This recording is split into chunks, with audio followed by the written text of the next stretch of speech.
네, 반갑습니다. 여러분 다 봐요. 오늘은 현장 복음 메시지 5과 예수 그리스도의 부활입니다. 이နေ့ဆိုရင်ကတော့တာနာကွင်းအေးဝင်ကလေးသတင်းစကားယေရှုခရစ်တော်ရဲ့ရှင်ပြန်ထမြောက်ရှင်ဆိုနှုတ်ကပတ်တော်ကောင်းစီဖြစ်ပါတယ် 고린도전서 15장 3절에서 4절까지만 3절, 4절 두 절을 한번 읽어 주시죠. ကိုရင်တိုပထမဆဆအခန်းကြီး15အပိုင်ငယ်3ကနေ4ပဲဖတ်ပါမယ်ငါဒီကိုယ်တိုင်ခံယူသည့်အတိုင်းတင်တို့အားရှေ့ဦးစွာအပေတော်အကြောင်းအရာဟုမူကားခရစ်တော်သည်ကျမ်းစာလာသည့်အတိုင်းငါတို့အပြစ်ကြောင့်အတေခံတော်မူ၍တကြိုခံပြီးမှကျမ်းစာလာသည့်အတိုင်း3ရက်မြောက်သောနေ့၌ထမြောက်တော်မူ၏ 네, 아멘. 예수님은 성경대로 죽으시고 성경대로 부활하셨습니다. ယေရှုခရစ်တော်ဆင်ကတော့ကျမ်းစာလာတဲ့အတိုင်းအသေးခံတော်မူပြီးကျမ်းစာမှာဖော်ပြထားခဲ့တဲ့အတိုင်းရှင်ပြန်ထမြောက်တော်မူခဲ့ပြီ 그러나 부활해서 끝나면 우리와 전혀 상관이 없어요. တကယ်လို့တာလင်ဒီလိုမျိုးရှင်ပြန်ထမြောက်ခြင်းအထက်မှာတာလင်ပြီးဆုံးသွားတဲ့ဆိုရင်ကတော့ကျွန်တော်တို့နဲ့ဘာမှမသက်ဆိုင်တဲ့အရာနဲ့တူတယ် 부활하신 주님은 지금 하늘 보호자에 계시면서 지금 성령으로 우리와 함께 계십니다. နေ့ရှင်ပြန်ထမြောက်လာတော်မူတော့ခရစ်တော်ဆိုရင်ကကိုရရှင်ဆိုရင်ကတော့သူဟာကောင်းကင်ပလင်လက်ဘုရားသခင်လက်ရဘက်မှာထိုင်တော်မူပြီးမှအခုကျွန်တော်တို့နဲ့အတူတူရှိနေပါတယ် 어, 부활하신 주님이 2000년 전 마가다락방에 역사하셨잖아요. 성령으로. နေ့ရှင်ပြန်ထမြောက်ခဲ့တော်မူတော့ထိုသခင်ယေရှုဆိုရင်ကတော့လွန်ခဲ့တဲ့နှစ်ပေါင်း2000ကျော်မှာယနေ့မကိုအထက်ခန်းထဲမှာတန်ရှင်တော်ဝိညာဉ်တော်အပြင်သူဟာအမှုပြုခဲ့တယ်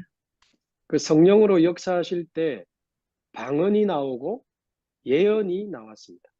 တန်ရှင်တော်ဝိညာဉ်တော်ကအမှုပြုတဲ့အခါမှာဆိုရင်တော့အခြားသောဘာသာစကားတွေ prophet ပြုချက်တွေထွက်လာခဲ့တယ် 3천 제자가 일어났습니다. တပိတော့အယောက်3000ကနူးထလာခဲ့တယ် 자, 그러나 그 마가다락방에 없었던 바울에게 사도행전 19장에 보면 똑같은 역사. အဲ့ဒီမကိုအထက်ကတည်းကမရှိခဲ့တဲ့တမန်တော်ပေါလုရဲ့ဘဝအတ္တတာထဲမှာလဲတမန်တော်တို့ခန်းချက်19ထဲမှာကြည့်တဲ့အခါမှာဆိုရင်ကတော့တကယ်မကိုအထက်ကတည်းကဖြစ်ပျက်ခဲ့တဲ့အမှုအတိုင်းသူကရှိတဲ့တာနာကွန်းထဲမှာဖြစ်ပျက်ခဲ့တဲ့အကြောင်းကိုရေးသားထားတယ် 사도행전 19장 1절에서 7절이죠.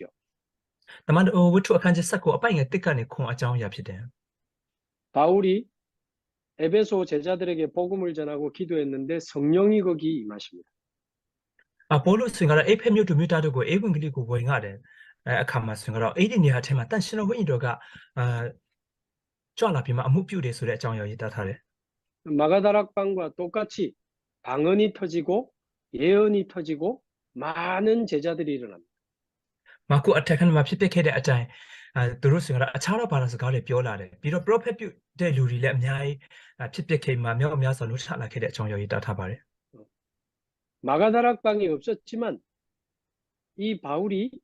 예수님의 그 부활하신 그리스도의 언약을 붙잡고 똑같은 응답을 받았잖아요. ဒီပေါလုဆိုရင်ကတော့မကိုအထက်ကမှာသူဟာမရှိခဲ့တော့ညာလေယေရှုခရစ်တော်ရဲ့ဗဒင်းကိုသူဟာကန်ဆွဲပြီးမှသူသွားတဲ့တာနာကွန်းထဲမှာထိုမကိုအထက်ကမှာရခဲ့တဲ့အဖြစ်အတိုင်းရရှိခဲ့တယ် 부활하신 주님은 지금도 역사하고 계시기 때문에 그렇습니다. ယနေ့တေချင်းကလည်းရှင်ပြန်ထမြောက်တော်မူတော့ထိုသခင်ယေရှုဆိုရင်ကတော့အခုလေထိုနည်းတူပဲအမှုပြုလက်ရှိနေတဲ့အတွက်ကြောင့်ဒီလိုမျိုးဖြစ်နေရတာဖြစ်တယ် 그래서 우리도 마가다락방이 없었지만 오늘 지금 이곳에서 성령의 충만함을 받을 수 있습니다. အဲကြောင့်ကျွန်တော်တို့ဒီလေမကိုအထက်ကမှာမရှိခဲ့တော့ညာလေဒီနေရာအထက်မှာတန်ရှင်တော်ဝိညာဉ်တော်ရဲ့ပြည့်ဝခြင်းကိုခံယူနိုင်တယ် 부활하신 그리스도는 지금도 역사하고 계십니다. တေချင်းကလည်းရှင်ပြန်ထမြောက်တော်မူတော့ထိုသခင်ဟာအခုလေတထပ်တီပဲအရင်လုံးကနေအခုလေတထပ်တီပဲအမှုပြုလက်ရှိနေတယ် 성령으로 역사하고 계십니다. တန်ရှင်တော်ဝိညာဉ်တော်အဖြစ်အမှုပြုလက်နေတယ် 마가다락방에 역사하신 성령님은 미얀마에 역사하실 수 있습니다. မကိုအထက်ကမှာအမှုပြုလက်ရှိနေတော့ထိုတန်ရှင်တော်ဝိညာဉ်တော်ဆိုရင်ကတော့မြန်မာပြည်ထဲမှာလည်းအမှုပြုနိုင်တယ် 바울에게 역사하신 성령님은 여러분에게 역사하실 수 있습니다. ပေါလုရဲ့ဘဝအတ္တထဲမှာအမှုပြုတော်မူတော့ထိုတန်ရှင်တော်ဝိညာဉ်တော်ဟာတင်တို့ရဲ့ဘဝအတ္တမှာလည်းထပ်တီပဲအမှုပြုနိုင်တယ် 예수 그리스도의 부활, 그 부활하신 그리스도는 지금도 역사하고 계신다는 사실을 잊지 마시기 바랍니다. ယေရှုခရစ်တော်ရဲ့ရှင်ပြန်ထမြောက်ခြင်းထိုရှင်ပြန်ထမြောက်ခဲ့တော်မူတော့ထိုခရစ်တော်ဟာအခုလည်းတထပ်တီပဲအရင်ကဒုံကလိုပဲအမှုပြုလက်ရှိနေတယ်ဆိုတဲ့အရာကိုတင်တို့ဘယ်တော့မှမမေ့ပါနဲ့ 자, 먼저 교재 내용을 간단하게 보면 1번에 있는 것처럼 예수 그리스도의 부활을 처음에는 아무도 믿지 않았습니다. အရင်ဆုံးကျွန်တော်တို့သင်ခန်းစာရဲ့ပေးထားတဲ့အရာကိုကြည့်မယ်ဆိုရင်ကတော့ပထမအချက်စမှာယေရှုခရစ်တော်ရဲ့ရှင်ပြန်ထမြောက်ခြင်းကိုပထမအပိုင်းမှာဆိုတော့ဘယ်သူမှလည်းမယုံကြည်ခဲ့ဘူး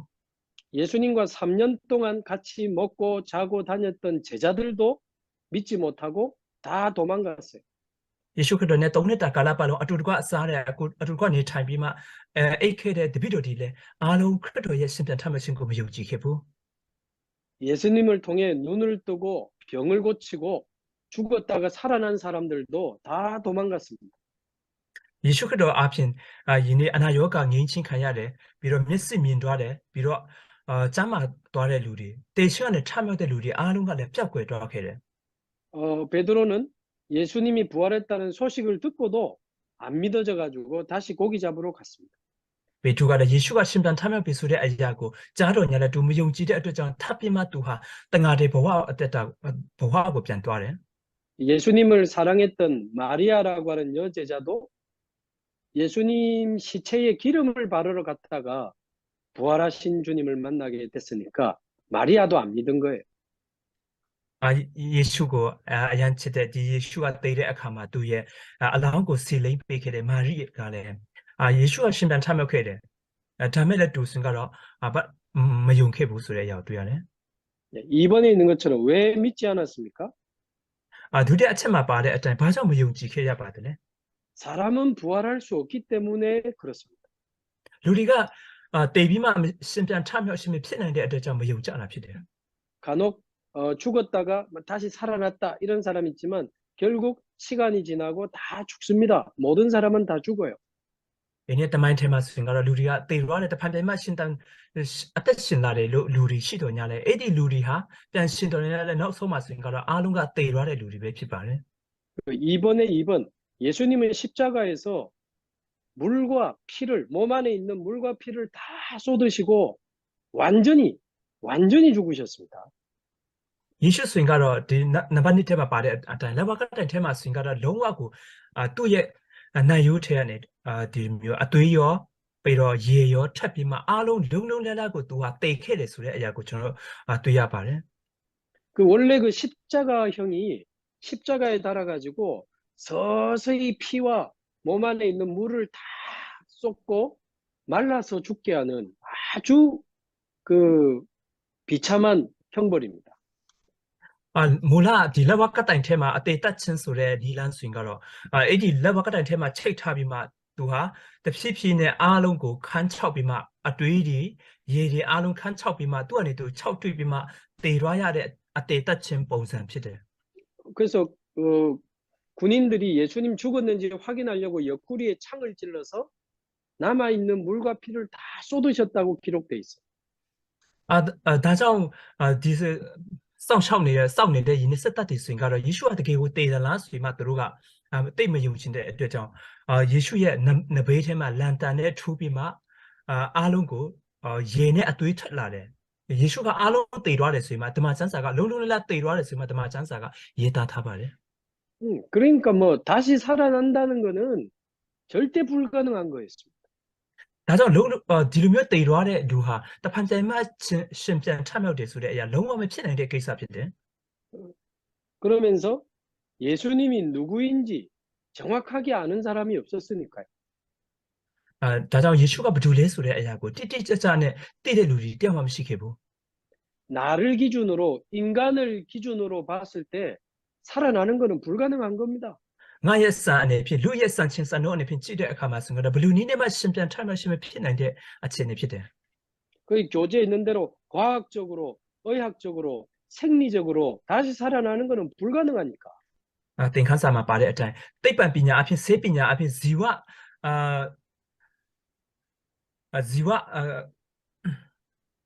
ကမ္မအားအဖြစ်တို့ကောင်လုံးဝကိုပြန်မှရှင်ပြန်ထမြောက်ခြင်းဆိုတော့မဖြစ်နိုင်တဲ့အတွက်ကြောင့်ဖြစ်တယ် 우리는 그렇게 배워왔으니까 내 지식 안에서는 불가능한 거예요. ကျွန်တော်တို့ကဒီလိုမျိုးတည်တဲ့လူဟာပြန်မှရှင်ပြန်ထမြောက်ခြင်းမဖြစ်နိုင်ဘူးဆိုတဲ့အရာကိုကျွန်တော်တို့ကပညာအားဖြင့်သင်ယူတဲ့ပညာအားဖြင့်ဒီလိုမျိုးသိထားတဲ့အတွက်ကြောင့်မယုံကြည်ကြတာဖြစ်တယ် 그래서 인간은 내 지식 안에서 생각하고 판단하고 결정합니다. ဒါကြောင့်လူတွေဆိုရင်ကတော့မိမိရဲ့စဉ်းစားတဲ့အတိုင်းစဉ်းစားတယ်မိမိရဲ့ဉာဏ်ပညာအတိုင်းစဉ်းစားတယ်ပြီးတော့ဆုံးဖြတ်တယ်ခံစားကြတာဖြစ်တယ် 내가 배운 지식과 내 경험 안에서 된다, 안 된다를 말하고 있습니다. မိမိကသင်ယူတဲ့ဉာဏ်ပညာအတိုင်းကိုကအတွေ့အကြုံခဲ့တဲ့အတွေ့အကြုံကိုကြည့်ပြီးမှဖြစ်နိုင်တယ်မဖြစ်နိုင်ဘူးဆိုရင်မှသူတို့တွေကလူတွေဟာဆုံးဖြတ်ကြတာဖြစ်တယ် 그러나 만약에 예수님이 3번에 있는 것처럼 정말 하나님이요 하나님의 아들이라면 이야기는 달라지는 거예요. ဒါမဲ့လည်းယေရှုကတကယ်ဘုရားသခင်ရဲ့သားမှန်တယ်ဆိုရင်ကတော့ကျွန်တော်တို့ဖတ်ပြီးမှပြောရမယ့်စကားဆိုရင်ကတော့ခြားနာတာဖြစ်တယ် 하나님은 우리의 지식과 틀린 분이 아니고 우리의 지식을 초월하는 분이십니다. ဘုရားသခင်ဆိုရင်ကတော့ကျွန်တော်တို့ရဲ့ဉာဏ်ပညာထက်ပိုပြီးကျော်လွန်စွာအဖြစ်အမှုပြုတဲ့ဘုရားဖြစ်တယ် 과학적으로 틀린 게 아니고 과학을 초월하시는 하나님이세요. သိပ္ပံပညာကမာယွန်းတယ်လို့ပြောတာမဟုတ်ဘူးသိပ္ပံပညာကိုကျော်လွန်တဲ့ဘုရားသခင်ဖြစ်တယ် 우리의 경험과 틀린 게 아니고 우리의 경험을 초월하시는 분이십니다. ကျွန်တော်တို့ရဲ့အတွေ့အကြုံကမာယွန်းတယ်လို့ပြောရှင်တာမဟုတ်ဘူးအဲ့ဒီကျွန်တော်တို့ရဲ့အတွေ့အကြုံကိုကျော်လွန်စေတဲ့ဘုရားသခင်ဖြစ်တယ် 3번에 있는 것처럼 예수님은 하나님이요 우리를 구원하시기 위하여 이 땅에 오신 하나님의 아들이십니다. နံပါတ်3မှာပါတဲ့အတိုင်းဘုရားသခင်ဆိုရင်ကတော့ယေရှုဆိုရင်ကတော့ဘုရားသခင်ဖြစ်တယ်ကျွန်တော်တို့ကိုကယ်တင်စေဖို့အလုပ်ငါကြွလာတော့ဘုရားသခင်ရဲ့သားတော်ဖြစ်တယ် 창세기 3장으로 인하여 우리가 죽게 되었는데 우리 죄를 위하여 완전히 대신 죽으신 겁니다. ကပောက်ကျအခန်းချက်3အပြစ်ကြောင့်ကျွန်တော်တို့ဒီဟာတည်သွားတဲ့ကျွန်တော်တို့တွေကိုယေရှုကလုံလုံလည်လည်ပြိုင်မှရှင်ပြန်အသက်ရှင်စေပြီ 그리고는 죽음의 권세를 이기시고 부활하신 겁니다. ပြီးတော့တေရှင်တရားဆိုတဲ့တကူကိုဖျက်ဆီးပြီးမှရှင်ပြန်ထမြောက်ခဲ့တာဖြစ်တယ် 사단의 권세를 이기시고 부활하신 겁니다. စာရန်ရဲ့တကူကိုဖျက်ဆီးပြီးမှရှင်ပြန်ထမြောက်ခဲ့တယ် 지옥의 권세를 이기시고 부활하신 겁니다. ငရဲရဲ့တကူကိုဖျက်ဆီးပြီးမှရှင်ပြန်ထမြောက်ခဲ့တယ် 십자가의 죽으심은 우리의 모든 죄를 대신 담당하는 죽으심이었습니다. လာဝကတရဲ့အသေးချင်းတရားဆိုရင်ကတော့ကျွန်တော်ရဲ့အပြစ်အဖို့လို့ငါကိုစားအသေးခံပေးတဲ့အသေးချင်းတရားဖြစ်တယ် 그래서 십자가의 죽으심은 우리를 위한 사랑이라고 볼 수 있습니다. 사랑. ဒါကြောင့်လာဝကတထဲမှာယေရှုခရစ်တော်ရဲ့တေချင်းတရားဆိုရင်ကတော့ငါတို့အဖို့လို့ငါတို့ကိုချစ်တဲ့အတွက်ကြောင့်ဖြစ်တယ် 그러나 십자가의 부활은 능력입니다. ဒါမဲ့လည်းလက်ဝကတထဲကနေတေချင်းတေပြီးမှရှင်ပြန်ထမြောက်ခဲ့တဲ့အရာဆိုရင်ကတော့တကူဖြစ်တယ် 우리를 구원하시는 하나님의 능력입니다. ကျွန်တော်တို့ကိုကယ်တင်ပေးတော်မူသောဘုရားသခင်ရဲ့တကူဖြစ်တယ် 죄의 권세, 사단의 권세, 지옥의 권세를 이기시는 하나님의 능력입니다. အပြစ်ရဲ့တကူစာရန်ရဲ့တကူငရဲရဲ့တကူကိုအောင်မြင်စေတော်မူသောဘုရားသခင်ရဲ့တကူတော်ဖြစ်တယ် 십자가의 그 사랑이 부활의 그 능력이 저와 여러분을 구원하신 거예요. လာဝကတိုင်ပေါ်ကချစ်ချင်းမြတ်တာရှင်ပြန်ထမြောက်ရှင်ရဲ့ထိုတကူတော်ဟာကျွန်တော်တို့ကိုကယ်တင်ပေးတာဖြစ်တယ် 부활하셔서 지금 성령으로 우리를 찾아오신 그 예수님을 믿을 때 우리는 그 구원을 받게 되는 것입니다. ရှင်ပြန်ထမြောက်လာတော်မူသောထိုတခင်ကိုကျွန်တော်တို့ကယုံကြည်တဲ့အခါမှာဆိုတော့ကျွန်တော်တို့ကကယ်တင်ရှင်ရသွားကြတဲ့လူတွေဖြစ်တယ် 그 십자가의 죽으심이 나의 죽으심이 되는 거예요. ထိုလာဝကတိုင်ထဲခရစ်တော်ရဲ့တေချင်းတရားဟာငါတို့ရဲ့တေချင်းကဖြစ်စေတယ် 그 십자가의 부활이 나의 부활이 되는 겁니다. ထိုလာဝကတိုင်ထဲယေရှုရဲ့ရှင်ပြန်ထမြောက်ရှင်ဟာငါရဲ့ရှင်ပြန်ထမြောက်ရှင်ဖြစ်တယ် 예수님의 죽으심과 합하여 나는 창세기 3장에 빠진 나는 같이 죽게 되는 거죠. ယေရှုခရစ်တော်ရဲ့တေချင်းအဖြစ်ကမ္ဘာဦးကျအခန်းကြီး3ထဲမှာတည်သွားတဲ့ရှင်ရဲ့ငါလည်းအတူတကွတည်သွားတာဖြစ်တယ် 예수님의 부활과 합하여져서 우리도 다시 부활하게 되는 것입니다. ယေရှုခရစ်တော်ရဲ့ရှင်ပြန်ထမြောက်ရှင်အထက်မှာကျွန်တော်တို့လည်းအတူတကွသူနဲ့အတူတကွထမြောက်ခဲ့တာဖြစ်တယ် 부활하신 예수님이 생명의 성령으로 우리의 마음의 문을 두드리십니다. ရှင်ပြန်ထမြောက်လာတော်မူသောထိုခရစ်တော်ရှင်ယေရှုကကျွန်တော်တို့အသက်ရဲ့တန်ရှင်တော်ဝိညာဉ်တော်ရဲ့တကူတော်အပြင်ကျွန်တော်ရဲ့စိတ်နှလုံးသားကိုသူကခောက်စေတယ် 요한계시록 3장 20절 마음문을 열면 우리 안에 들어오시겠다고 말씀하셨어요. ဗျာဒိတ်ကျအခန်းကြီး3အပိုင်ငယ်နဲ့10ထဲမှာငါတို့ရဲ့စိတ်နှလုံးသားတကားကိုဖွင့်တဲ့အခါမှာဆိုတော့သူဟာငါတို့ရဲ့စိတ်နှလုံးသားကိုထ ကျွန်တော်ထက်ကိုဝင်လာမယ်ဆိုမှပြောထားတယ် 모든 죄를 해결하신 참 제사장 되신 그리스도께서 우리 안에 들어오십니다. အပြစ်အားလုံးကိုဖြည့်ရှင်းပေးလို့မတော့စစ်မှန်တော်မူတော့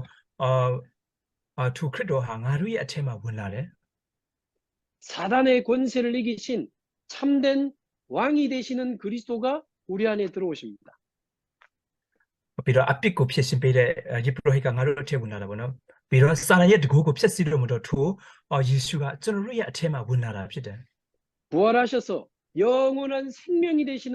참 선지자 그리스도가 내 안에 들어오십니다. ရှင်ပြန်ထမြောက်ပြီးမှထာဝရရဲ့လမ်းခီးဖြစ်တဲ့ထာဝရအသက်ဖြစ်တော်မူတော့သူခရစ်တော်ကငါရဲ့အထက်မှာရှိလာတယ် 그래서 예수 그리스도를 모신 자는 사단이 절대 이길 수 없습니다. ဒါကြောင့်ယေရှုခရစ်တော်ကနေထိုင်လက်ရှိတဲ့ယနေ့လူရဲ့ဘဝတတထဲမှာစာရန်ကလုံးဝကိုမအောင်မြင်နိုင်ဘူး 재앙이 절대 그 사람을 망하게 할 수 없습니다. ဘေးဒဏ်ကပ်ဘေးဒီစင်ကတော့အဲ့ဒီလူကိုပြည့်စည်အောင်မလုပ်နိုင်ဘူး 지옥 배경이 무너지기 때문에 이 땅에서 하나님의 나라를 누리면서 살게 되는 것입니다. ငရဲနောက်ခံကိုအားလုံးကို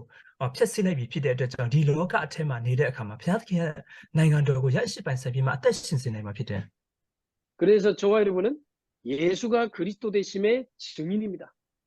ဒါကြောင့်ဒီနေ့ကျွန်တော်ဆိုရင်ကတော့ယေရှုကခရစ်တော်ဖြစ်တယ်ဆိုတဲ့အရာအတွက်တက်တဲ့ခံတွေဖြစ်တယ် 예수님이 죽으시고 부활하셨다는 사실에 대한 부활의 증인입니다.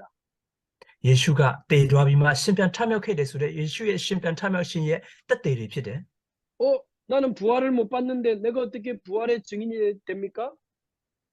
ငါကရှင်ပြန်ထမြောက်ခြင်းကိုကျွန်တော်ကမြင်ဖို့ဘလို့အားဖြင့်ငါဟာရှင်ပြန်ထမြောက်ခြင်းရဲ့တက်တဲ့အနေဖြင့်ယက်တည်နိုင်မလဲ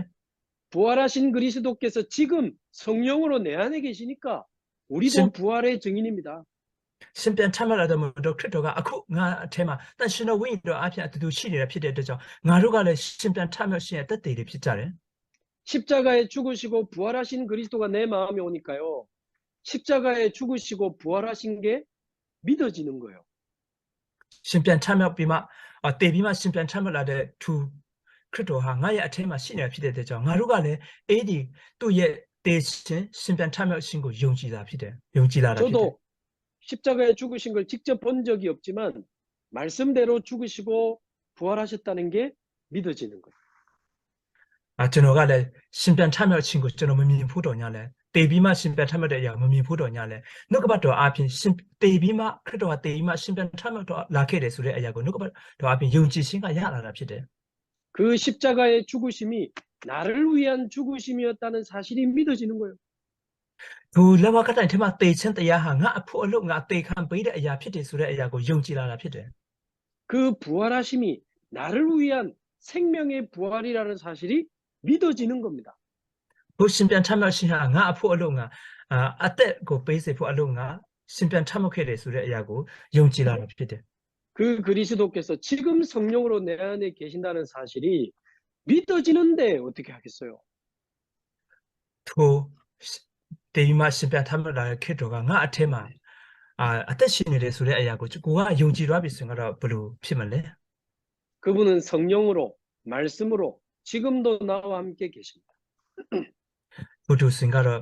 နှုတ်ကပတ်တော်အပြင်တန်ရှင်တော်ဝိညာဉ်တော်အပြင်အခုလည်းကျွန်တော်နဲ့အတူတူရှိနေပါတယ် 그래서 주님을 사랑하게 되고 주님과 함께 동행하는 삶을 살게 된 거죠. ဒါကြောင့်ထိုကိုတော်ရှင်ကိုကျွန်တော်ကချစ်တယ်ပြီးတော့သူနဲ့အတူတူသွားလာခြင်းဘဝအတ္တကိုဖြစ်စေတာဖြစ်တယ် 주님은 내 삶을 변화시키셨고 내 마음에 참 평안을 주셨습니다. ထိုပုဂ္ဂိုလ်ဆင်ကတော့ကျွန်တော်တို့ရဲ့စိတ်နှလုံးဘဝအတ္တကိုပြောင်းလဲပြီးမှကျွန်တော်ရဲ့စိတ်နှလုံးသားကိုတကယ်စစ်မှန်တော့ငြိမ်သက်ခြင်းကိုပေးတော်မူခဲ့ပြီ 내 안에 모든 어두움을 몰아내시고 많은 상처를 치유해 주셨어요. ကိုယ့်ရဲ့စိတ်နှလုံးသားထဲမှာရှိနေတဲ့မောင်မိုက်တဲ့အရာတွေအားလုံးကိုဖျက်ဆီးပြီးမှကိုယ့်ရဲ့နှလုံးသားထဲမှာရှိနေတဲ့စိတ်တန်ရာတွေအားလုံးကိုကုသပေးတော်မူခဲ့ပြီ 내 안에 계신 주님은 참 평안, 참 감사, 참 기쁨을 나에게 주셨습니다. ကိုယ့်ရဲ့ကျွန်တော်ရဲ့အထက်မှာရှိနေတဲ့သူကိုတော်ရှင်ဆင်ကတော့စစ်မှန်တော့ငြိမ်သက်ခြင်းစစ်မှန်တော့ပျော်ရွှင်ခြင်းစစ်မှန်တော့ကျေးဇူးတင်ခြင်းဝမ်းမြောက်ခြင်းတွေကိုသူဟာပေးခဲ့တယ်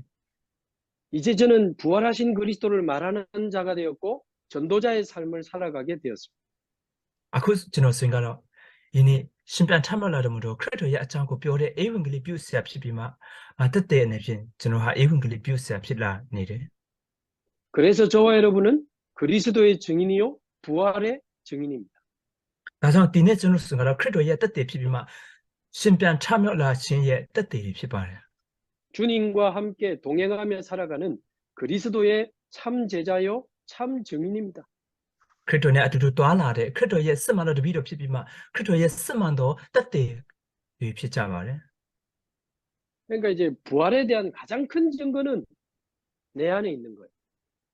ဒီနေ့ရှင်ပြန်ချမြောက်ခြင်းနဲ့ပတ်သက်ပြီးမှကြီးမားဆုံးတော့တက်တဲ့ဆိုရင်ကတော့ကိုယ့်ရဲ့အထဲမှာသူဟာကျင့်ဝတ်ခြင်းအရာဖြစ်တယ်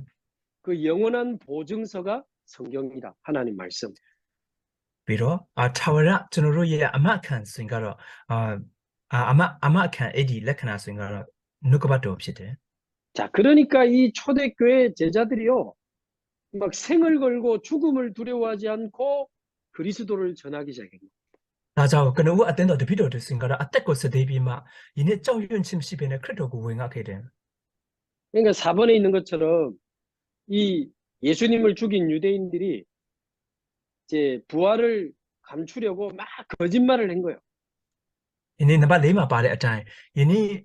တည်သွားတဲ့ဒီနေ့ခရစ်တော်ကိုရှင်ပြန်ထမြောက်ခဲ့တယ်ဆိုတဲ့အရာတွေကိုယနေ့ဖုံးအုပ်ဖို့အတွက်ယူဒလူမျိုးတွေဆိုရင်ကတော့မုဒ္ဒစကားတွေတုံးခဲ့တယ် 여기저기서 막 예수님이 부활하셨다. 예수님이 부활하셨대. 이런 말들이 막 퍼지니까 유대인들이 이제 거짓말을 하기 시작해요. နေရာတကာတိုင်းထဲမှာယေရှုကရှင်ပြန်ထမြောက်လာပြီလို့လူတွေကအမျိုးမျိုးပြောလာတဲ့အခါမှာဆိုတော့ယူဒလူမျိုးတွေစင်ကတော့ဒီစကားကိုပိတ်ဖို့အတွက်သူတို့တွေစင်ကတော့မုဒ္ဒကိုတုံးလာခဲ့တယ်လိန်လာခဲ့တယ် 그래서 유대인이 만든 거짓말이 크게 세 가지가 있습니다. ယူဒလူမျိုးတွေပြောတဲ့အထက်မှာသူတို့ကမာယွန်းစွာပြောတဲ့အရာထဲမှာအချက်၃ချက်ပါတယ် 근데 거짓말하려고 만든 세 가지가 결국 예수님의 부활을 증명하는 결과를 낳았어요. ဒါမဲ့လည်းဒီတေရှန်နဲ့ထမြောက်လာပြီဆိုရင်မှဒီအရာကိုတားဆီးဖို့အတွက်သူတို့ကတုံးတဲ့အတုံးအနုံသုံးခုစင်ကတော့တကယ် तू ကရှင်တေပြီးမှရှင်ပြန်ထမြောက်လာခဲ့တယ်ဆိုတဲ့အရာရဲ့တက်တေပဲအပြောင်းပြန်နေဖြစ်လာခဲ့တယ် 첫 번째가 환상설입니다. 에이, 환상을 잠깐만. 받겠지. ပထမအချက်ပေါ့နော်ဒါကျွန်တော်တို့ဆက်မစုံနံပါတ်3ဖြစ်တာပေါ့နော်ဒါယူပါယုံကိုမြင်တာဖြစ်တယ်ဆိုမှပြောတယ် 아니, 너무 예수님을 보고 싶어가지고 잘못 봤겠지. 환상을 봤겠지. ယေရှုကိုသူတို့ကအယံကိုမြင်ချင်တာဖြစ်တဲ့အတွက်ကြောင့်သူတို့ကဒီလိုမျိုးယူပါယုံအနေဖြင့်ရောင်ဝါမြင်တာဖြစ်တယ်ပေါ့နော်ထင်ရောင်ထင်မှာဖြစ်တယ်ဆိုမှ 자, 이 환상설을 말하는 사람은 무엇을 믿기 때문에 그 말을 하는 거죠? ဒီယူပါယုံကိုမြင်တဲ့လူတွေစင်ကတော့ဘယ်ဘာကိုယုံကြည်ပြီးမှသူတို့ဒီဟာဒီအရာကိုယုံကြည်ပါတယ်လေ 분명히 죽었어. 예수님은 진짜 죽었어. 내가 분명히 봤어. 예수님이 죽었다는 거를 확실하게 믿는 사람들이 말하는 게 환상설입니다. ဒီယေရှုကတေရွားပြီတကယ်တိတိကျကျကို तू ကတေရွားပြီဆိုတဲ့အရာကိုမြင်တဲ့လူတွေကပြန်မှတေရွားတဲ့လူကထမြောက်တယ်ဆိုတဲ့အရာကတော့ဒါမုဒ္ဒဖြစ်တယ်သူတို့ကဒါကတော့ तू ကတေပြီးတဲ့လူဟာဒါသူတို့ကိုအရေးပြတာပဲဖြစ်တယ်ဆိုရင်မှယုံတဲ့ပုံစံဖြစ်တယ် 그러니까 환상설은 예수님이 분명히 죽었다는 증거입니다. အဲ့ဒီယူပါယုံမြင်ချင်းဝါဒဆိုရင်ကတော့ယေရှုကအမှန်တကယ်ကိုတေရွားတယ်ဆိုတဲ့အရာရဲ့တက်တယ်ဖြစ်တယ် 두 번째, 저 제자들이 예수님의 시체를 훔쳐갔구나. 도난설. ဒုတိယအချက်အနေဖြင့်ဆိုရင်ကတော့တပိတော်တွေစင်ကတော့ယေရှုရဲ့အလောင်းကိုယူသွားတယ်ဆိုရင်မှဩဝါဒထုတ်တဲ့အရာဖြစ်တယ် 도난설이 증거하는 것은 뭐죠? 무덤이 비어 있다는 겁니다. အဲ့ဒီလူမျိုးအလောင်းကိုခိုးခံရခြင်းဝါဒဖြန့်တဲ့အရာဆိုရင်ကတော့တင်းချိုင်းကယေရှုကနေခဲ့တဲ့အဲ့ဒီသူ့ကိုလောင်းထားထားတဲ့အလောင်းထားထားတဲ့တင်းချိုင်းကဗလာဖြစ်နေတယ်ဆိုတဲ့အရာရဲ့တက်တယ်ဖြစ်တယ် 나중에 나오지만 아니 그러면 제자들이 예수님 시체 훔쳐가가지고 숨겨놓고 그 죽은 시체를 위해 생명 걸고 복음 전했단 말입니까? ဒါဆိုရင်ကတော့နောက်မှထပ်ပြောမှာပေါ့နော်ဒါဆိုရင်ကတော့တပိတော်တွေကအဲ့ဒီလိုမျိုးယေရှုရဲ့အလောင်းတွေကိုသူတို့ကခိုးယူပြီးမှအဲ့ဒီယေရှုအကြောင်းကိုမုဒ္ဒအဖြစ်ယေရှုကထမြောက်ခဲ့ပြီဆိုတဲ့အရာကိုသူတို့တွေကမုဒ္ဒစကားအဖြစ်အသက်ကိုစတဲ့ခဲ့မှာလား 여러분 어떤 사람이 죽었는데 여러분 그 시체 훔쳐놓고 그 죽은 사람을 위해 생명 걸고 여러분 인생을 드릴 수 있어요?တင်တို့ကိုမေးပါမယ်တင်တို့တွေကလူတစ်ယောက်ကတည်သွားတယ်အဲ့ဒီလူရဲ့အလောင်းကိုဖျောက်ပြီးမှဖျောက်ခြင်းတဲ့အတွက်ကြောင့်ကိုယ့်ရဲ့အသက်ကိုစသေးပြီးမှတင်တို့ဒီစင်ကတော့မူတာကိုတုံးနိုင်တယ်လား 그러니까 막 아니다 여기저기서 분명히 예수님 살아있고 나도 만났다 이런 말들이 막 도는 겁니다. ဒါကြောင့်မဟုတ်ဘူးလူတွေကတော့ယေရှုကရှင်ပြန်ထမြောက်လာခဲ့တယ်ငါလည်းတွေ့ခဲ့တယ်ဆိုတဲ့စကားကအရန်ကိုတန့်လာခဲ့တယ် 세 번째 나온 거짓말이 기절설입니다. 기절설. နံပါတ်3ဆိုရင်ကတော့သူဟာတကယ်တည်တော့တာမဟုတ်ဘဲနဲ့မူးမေ့နေတယ်ဆိုတဲ့ဝါဒဖြစ်တယ် 완전히 안 죽고 기절했다가 다시 살아났나 보다. သူကလုံးဝအားလုံးလုံလုံလည်လည်တည်တော့တာမဟုတ်ဘဲနဲ့သူဟာမူးမေ့နေတဲ့အရာအထက်ကနေသူဟာပြန်မှထမြောက်ခဲ့တဲ့အရာဖြစ်လိမ့်မယ်ဆိုရင်မှဝါဒဖြန့်တဲ့အရာဖြစ်တယ် 기절설은 무엇을 증명하죠? 예수님이 분명히 죽으신 이후에 살아나셨다는 것을 증명하는 게 기절설입니다. အဲ့ဒီမူးမေ့ခြင်းရဲ့ဝါဒကဘေးအရာကိုတက်တည်ပြုနေတယ်လို့ဆိုတော့ယေရှုကအမှန်တကယ်ကိုတည်သွားခဲ့တယ်ပြီးတော့တည်မှထမြောက်လာခဲ့တယ်ဆိုတဲ့အရာရဲ့တက်တည်ဖြစ်နေတယ် 환상설은 예수님이 분명히 죽었다는 사실을 증명하고 ယူပါယုံမြင်ချင်းဆိုတဲ့အရာကတော့ယေရှုကလုံလုံလားလားတည်သွားတယ်ဆိုတဲ့အရာကိုတက်တည်ပြနေတဲ့အရာဖြစ်ပြီးမှ 도난설은 예수님의 무덤이 비어 있다는 것을 증명하고 ဒီနေ့အလောင်းကိုခိုးခံရတယ်ဆိုတဲ့ဝါဒဖြန့်ခြင်းတဲ့အရာကတော့ယေရှုကနေခဲ့တဲ့အဲ့ဒီအုပ်ကိုထဲမှာဗလာဖြစ်နေတယ်ဆိုတဲ့အရာတက်တည်ဖြစ်နေတယ် 기절설은 분명히 예수님이 죽으신 후에 부활하셨다는 것을 증명합니다. အဲ့ဒီမူးမေ့ခြင်းဝါဒဆိုရင်ကတော့ယေရှုကတကယ်ကိုတည်သွားခဲ့တယ်တည်မှထမြောက်ခဲ့တယ်ဆိုတဲ့အရာရဲ့တက်တည်ဖြစ်နေတယ် 자, 그래서 큰 5번에 있는 것처럼 예수님께서 죽은 자 가운데서 부활하신 것은 첫 번째, 구약 시대 때부터 예언된 사건입니다.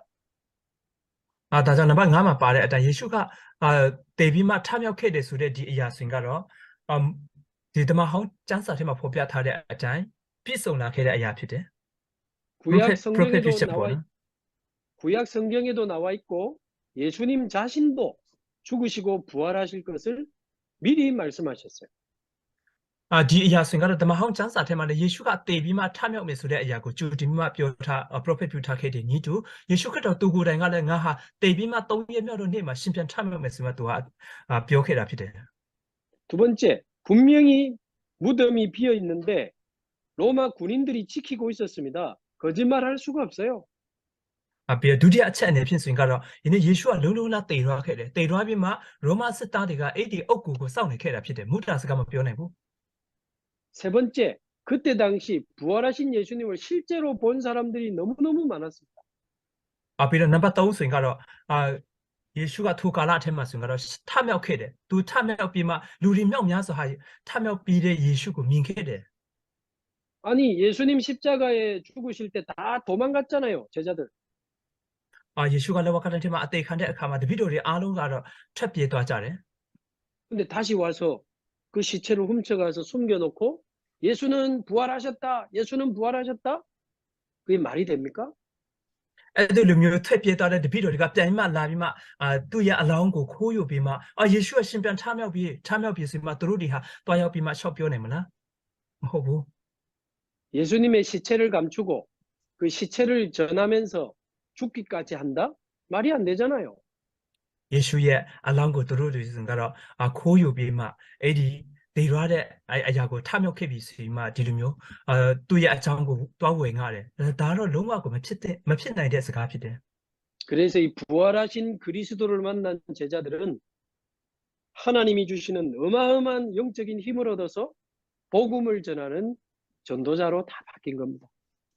ဒါကြောင့်ရှင်ပြန်ထမြောက်လာတော်မူတော့အဲ့ဒီခရစ်တော်ကိုယုံကြည်တော်မူတော့တပည့်တော်စင်ကတော့ဘုရားသခင်ကပေးတော်မူတော့ထိုခွန်အားကိုယူပြီးမှဒီအေဝံဂေလိတရားကိုဒုဒုတိဟာဝေငှခဲ့ပါတယ် 거기 있는 것처럼 교회 마가다락방 교회 나타나서 이제 성령으로 역사하셨고요. မာကုအထက်ခန်းထဲမှာဖော်ပြမာကုအထက်ခန်းထဲမှာတန်ရှင်တော်ဝိညာဉ်တော်ကြွလာပြီးမှတန်ရှင်တော်ဝိညာဉ်တည်လာပြီးမှမြောက်များစွာသောအမှုအရာဖြစ်ခဲ့တယ် 만약 베드로가 설교했는데 예수님의 시체를 감춘 것을 안다면 사람들이 그 베드로의 설교에 따라오겠습니까? tokelo Petru가 에웅글리 호래တရားဟောတာပေါ့နော်တရားဟောတဲ့ဥစ္စာကိုသူတို့တွေစင်ကတော့ဒီတိုင်းပဲယေရှုကယေရှုအလောင်းကိုခိုးယူပြီးမှပေတရုဟောတဲ့တရားစကားကိုနားထောင်တယ်ဆိုတော့ဒီလိုမျိုးသူတို့ကိုပေတရုကိုဒီတိုင်းပဲထားမလား 예수님의 시체가 그대로 있으면 3천 제자, 5천 제자가 일어나겠냐고요. ယေရှုရဲ့အလောင်းကဒီတိုင်းပဲလောကကြီးထဲမှာရှိနေခဲ့တယ်ဆိုရင်ကတော့ဒီတပည့်တော်3000 4000ကဘယ်လိုမျိုးနှိုးထလာမလဲ 분명히 예수님은 부활하셨고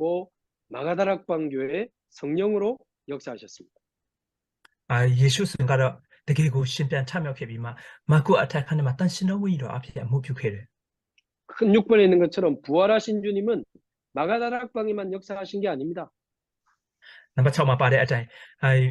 ဒီရှင်ပြန်ထမြောက်လာတော်မူသောယေရှုဆိုရင်ကတော့အဲ့ဒီမာကုအထက်ခန်းထဲမှာပဲသူဟာအမှုပြုခဲ့တာမဟုတ်ဘူး 사도행전 2장 17절 세계복음화에 대한 꿈과 환상을 보여주셨습니다. တမန်တော်ဝတ္ထုအခန်းကြီးနဲ့အပိုင်ငယ်7မှာပါတဲ့အတိုင်းကမ္ဘာအေဝံဂေလိပြည့်စုံခြင်းနဲ့ပတ်သက်ပြီးမှယူပါယုံကိုပေးခဲ့တယ် 성령으로 역사하셔서 미얀마 복음화, 세계 복음화에 대한 꿈과 환상을 보여주시는 겁니다. ပြီးတော့တန်ရှင်တော်ဝိညာဉ်တော်အမှုပြုပြီးမှမြန်မာပြည်အေဝံဂေလိပြုခြင်းကမ္ဘာအေဝံဂေလိပြုခြင်းယူပါယုံကိုပေးတာနဲ့အတူတူပါပဲ 그 교재에는 없지만 사도행전 9장에 보면 부활하신 그리스도는 다메섹에서 바울을 꺾었습니다. တမန်တော်ဝတ္ထုအခန်းကြီး9ထဲမှာကြည့်တဲ့အခါမှာရှင်ပြန်ထမြောက်လာတော်မူသောထိုယေရှုစင်ကတော့ယနေ့တမန်တက်သွားတဲ့လမ်းထဲမှာအဲ့ဒီပေါလုကိုလုံးဝကိုပြောင်းလဲစေခဲ့တယ် 사도행전 7장에 보면 스데반이 순교할 때 예수님은 보좌 우편에 서서 스데반을 응원하시고 스데반의 영혼을 받으셨습니다. တမန်တော်ဝတ္ထုအခန်းကြီး9ကိုကြည့်တဲ့အခါမှာစင်ကတော့တတေဖန်ကဒီအေဝံဂေလိဟောတဲ့အခါမှာတူအမတူရအတေခံတော့မဲ့အခါမှာစင်ကတော့ရှင်ပြန်ထမြောက်တော်မူယေရှုစင်ကတော့ဘုရားသခင်ရဲ့လက်ရဘက်ထဲမှာရက်နေတယ်ဆိုရင်မှဖော်ပြထားတယ် 부활하신 주님은 지금도 보좌에서 만유를 다스리고 계십니다. ယနေ့ရှင်ပြန်ထမြောက်လာတော်မူတော့သူကိုရရှင်စင်ကတော့အခုလည်းအရာခတ်တဲ့လူမျိုးအပေါင်းတို့ကိုအုပ်စုလက်ရှိနေတယ် 부활하신 주님은 지금도 성령으로 역사하고 계십니다. ရှင်ပြန်ထမြောက်လာတော်မူတော့ကိုရရှင်ဟာအခုလည်းတန်ရှင်တော်ဝိညာဉ်တော်အဖြစ်အမှုပြုလက်ရှိနေတယ် 마가다락방에 없었던 바울이 마가다락방 그대로 응답받은 것처럼 저와 여러분도 응답받을 수 있습니다. မာကုအထက်ခန်းထဲမှာမရှိခဲ့တဲ့ပေါ်လူစင်ကတော့မာကုအထက်ခန်းထဲမှာရခဲ့တဲ့အဖြစ်အတိုင်းသူရရှိခဲ့တဲ့ဤသူဒီနေ့ကျွန်တော်တို့ဒီလေထူဒီတူအခုလည်းရရှိနိုင်စေပဲရရှိနိုင်တာဖြစ်တယ် 거기 6번에 보면 부활하신 그리스도로 말미암아 받은 많은 은혜와 응답을 바울이 기록한 내용이 나오죠. 나중에 읽어보십시오. ဒီနေ့နံပါတ်6ထဲမှာကြည့်တဲ့အခါမှာဒီစံချက်တွေအထက်မှာဆိုတော့ရှင်ပြန်ထမြောက်လာတော်မူသောယေရှုကိုယုံကြည်ပြီးမှပြီးတော့ပေါ်လူစင်ကတော့မြောက်များစွာအဖြစ်ရခဲ့တဲ့အကြောင်းအရာတွေကိုသူဟာရေးသားထားတဲ့အရာဖြစ်တယ်ရိုမာဩစာအခန်းကြီး1အေဖေဩစာအခန်းကြီး19ဖိလိပ္ပိ3:20 73တမန်တော်73စတဲ့အဖြစ်ပေါ့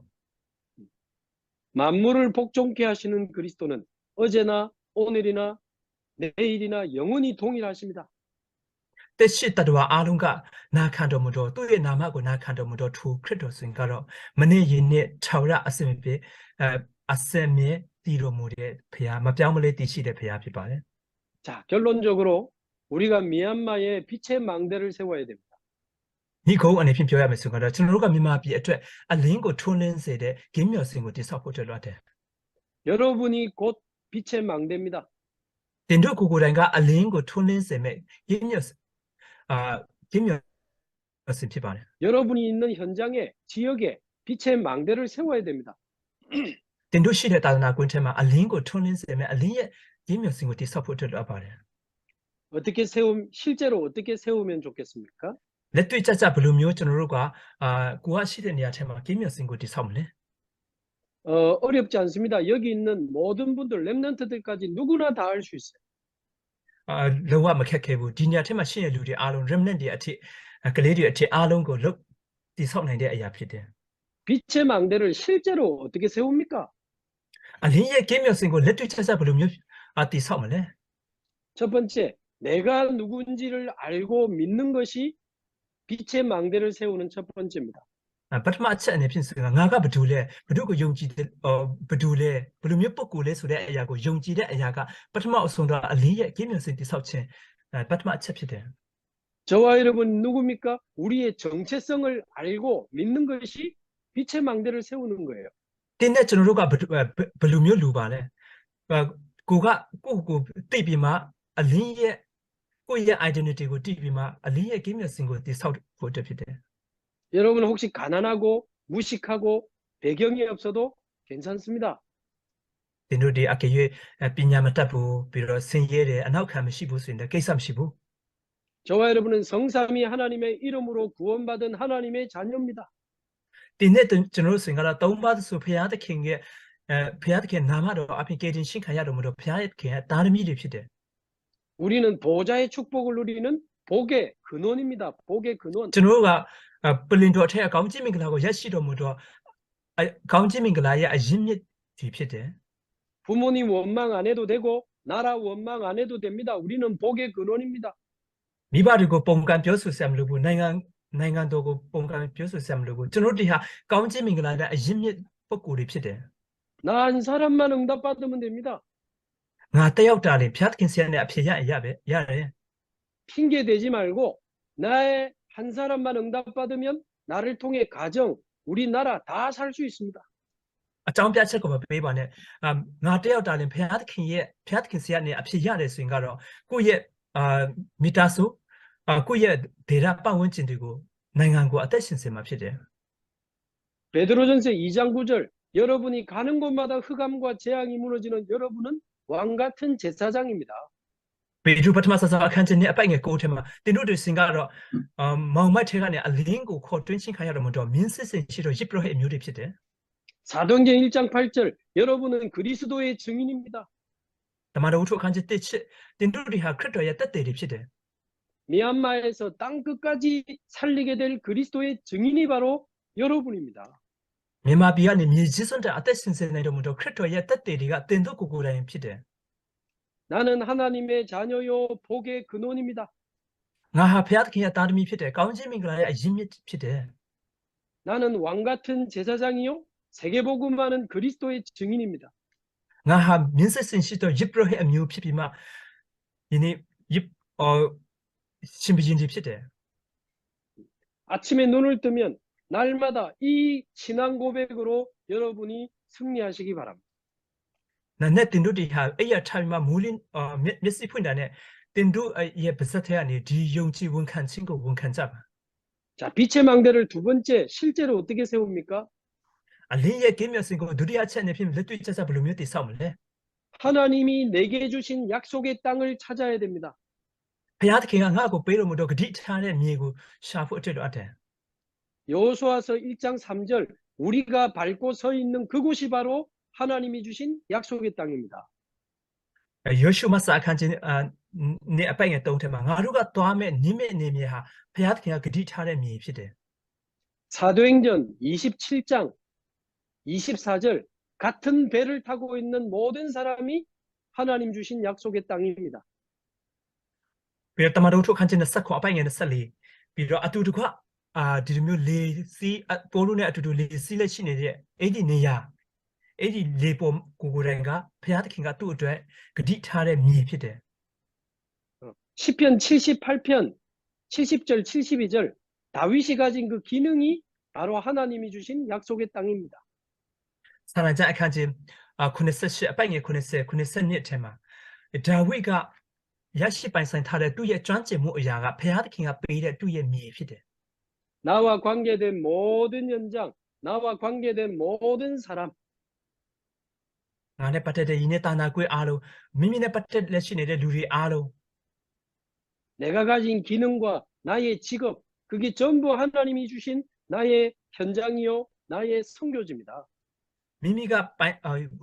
ကျွမ်းကျင်မိမိကပိုင်ဆိုင်ထားတဲ့ကျွမ်းကျင်မှုမိမိကိုပေးထားတော့ဘုရားသခင်ပေးထားတော့တော့လုပ်ငန်းခွင့်အရာအားလုံးဟာအဲ့ဒီအရာတွေအားလုံးဟာမိမိရဲ့တာသနာကွင်းဖြစ်ဘုရားသခင်ငါတို့ကိုပေးထားတဲ့ကိုယ့်ရဲ့နေမြေဖြစ်တယ် 여러분 말씀을 많이 듣는데 은혜는 받는데 정말 내 마음에 언약으로 안 잡히는 분들 있죠.တင်တို့စင်ကတော့နှုတ်ကပတ်တော်ကိုနားထောင်တယ်နှုတ်ကပတ်တော်နားထောင်တယ်ကောင်းခြင်းမင်္ဂလာသူထိခံစားရတယ်ဒါပေမဲ့လည်းကိုယ့်ရဲ့ပဋိညာဉ်အနေဖြင့်မကန်ဆွဲတဲ့လူတွေရှိတယ်မဟုတ်ဘူးလား 왜 그렇습니까? ဘာကြောင့်ဒီလိုဖြစ်ရတာလဲ 살려야 될 현장이 없어서 그렇습니다. ဒီနေ့ကေတင်ရမယ့်သာသနာကွင်းကိုမမြင်နေတဲ့အချက်ကြောင့်မရှိနေတဲ့အတွက်ကြောင့်ဖြစ်တယ် 자, 터키에 지진이 나서 5만 명이 죽었습니다. ဒီနေ့တူရကီနိုင်ငံအထက်မှာငလင်လုတ်ပြီးမှလူတွေ9000လောက်သေသွားတယ် 아이고 안 됐다 불쌍하다. 그러나 지나가면 아무 나하고 상관없고 밥 맛있고 잠 너무 자라.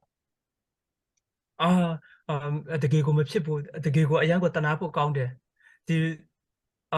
နှမျိုးဖို့ကောင်းတယ်ဒီတိုင်းပဲနားထောင်မယ်ဆိုရင်ကတော့ဒီလူမျိုးပဲကြော်သွားမှာဖြစ်တယ်